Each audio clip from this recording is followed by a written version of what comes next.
ለጠላት የማይበገር ክንደ ብርቱ የመከላከያ ሰራዊት መገንባቱን የጦር ኃይሎች ጠቅላይ ኤታማዦር ሹም ፊልድ ማርሻል ብርሃኑ ጁላ አስታወቁ።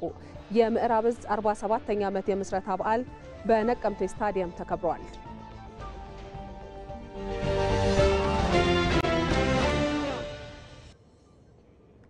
ለአንድ ሳምንት ያህል በአቡዳቢ ሲካሄድ የቆየው ሶስተኛው የኢትዮጵያውያን ሳምንት ክብረ በዓል ተጠናቀቀ።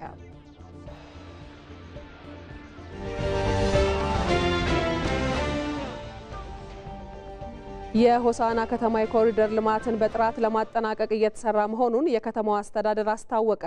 በተመሳሳይ በባቱ ከተማ እየለማ የሚገኘው የኮሪደር ልማት ለከተማው የቱሪዝም እድገት ፋይዳው የጎላ ስለመሆኑ ተገልጿል።